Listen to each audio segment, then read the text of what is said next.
देखिए, ध्यान दीजिए, बात आज की नहीं है, बात 110 साल पुरानी है। 1908 1909 उस समय एक कौन सबसे निचले पायदान से उठा हुआ महार जात का लड़का जाकर के इंटर करके आया इंग्लिश में मुंबई से। उसके बाद वहीं बीए करी, पॉलिटिकल साइंस और इकोनॉमिक्स में। रुका नहीं, तुम मुझको यहां नहीं पढ़ने दोगे, मैं जाऊंगा दुनिया की बेस्ट यूनिवर्सिटी में, रोक के तो दिखाओ। और वही स्कॉलरशिप लेकर के निकल गया न्यूयॉर्क, कोलंबिया यूनिवर्सिटी जाकर के उसने पहले तो एमए करी, पॉलिटिकल साइंस, इकोनॉमिक्स, हिस्ट्री और सोशियोलॉजी में। उसके बाद पीएचडी करने निकला। यहां नहीं रुका, लंदन स्कूल ऑफ इकोनॉमिक्स चला गया।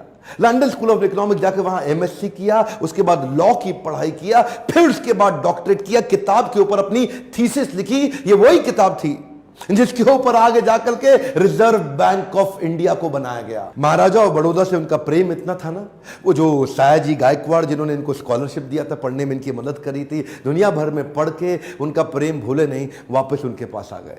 बोला, आप दुनिया भर में पढ़ के आए हूं, आपकी सेवा में आना चाहता हूं। तो इनको मिलिट्री सेक्रेटरी की नौकरी दे दी गई, और उस समय ये नौकरी बड़ी मानी जाती थी। अब ये बड़ी पदवी पे तो आ गए थे, लेकिन वो छुआछूत ने इनका पीछा थोड़ी छोड़ा। वहां भी जो सरकारी पियोन होता था ना, वो उनको फाइल दूर से फेंक के दिया करता था। बोला, तू नीच जात का है? आज गद्दी पे बैठ गया तो क्या? दूर से फाइल फेंकते थे, उसके पास नहीं जाते थे। उनको खाने के लिए बोलते थे, बाहर जाके खा। आज भी वो कुएं से पानी नहीं पी सकते थे, इतनी एग्जॉल्टेड पोजीशन पे। बाबा साहब अंबेडकर की तकलीफों का सिलसिला थमा थोड़े ही। अभी तो रमाबाई जिनसे उनका विवाह हुआ था, उनके साथ उनकी 5 संतानें हुई, लेकिन 4 संतानें एक के बाद एक इलाज की सुविधा ठीक से ना मिल पाने के कारण उनके जीवन से चलती चली गई।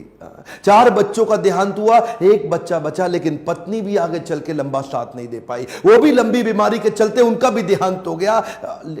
बाबा साहब अंबेडकर, जो अब इस समय कोई भी आदमी टूट सकता था, जिसका अपना स्वाभिमान ही खत्म हो जाए, लेकिन ये क्या किए, ये साथ साथ अपने देश के लिए लड़ते रहे और घर की तकलीफों से अपने आप को रुकने नहीं दिया। सत्याग्रह पे निकल गए। 1927 के इस महान सत्याग्रह में ये जिद पे अड़ गए कि सब दलितों को कुएं से पानी पीने का अधिकार दिला के रहूंगा। सार्वजनिक स्थान है, किसी का प्राइवेट नहीं है, जो सरकारी स्थान है, वहां पे एक इंसान दूसरे के साथ पानी क्यों ना पी सके। देखिए, गलत तो एक्चुअली हो रहा था। जो दलित औरतें थी ना, उनको साड़ी भी पहनने का, पांव को ढक के उठा के साड़ी पहननी पड़ती थी। इन्होंने पहली बार अधिकार दिलाया, पूरी नीचे तक आम औरतों की तरह पांव को ढक के साड़ी पहनने का अधिकार। उसके बाद बोले कम्युनल इलेक्टोरेट की मांग कर दी उन्होंने।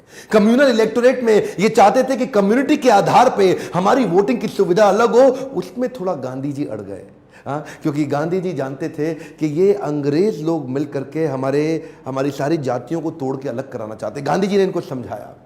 देखो क्या बोले अंबेडकर जी, मैं आपको रिजर्वेशन दिला दूंगा, मैं आपको बाकी सब मदद करूंगा, सब करूंगा, लेकिन अलग नहीं करते। अब जातियों के आधार पर अगर देश को अलग किया तो मुझे स्वतंत्रता नहीं मिल पाएगी, मैं अंग्रेजों से लड़ नहीं पाऊंगा, मेरे साथ खड़े होके मेरी ताकत बनो। वो जब अंबेडकर नहीं माने तो गांधी जी ने फिर उनको रिक्वेस्ट की, और उसके बाद अनशन पे बैठ गए गांधी जी। बहरहाल अंबेडकर उस समय उनके सामने बड़ी दुविधा आ गई।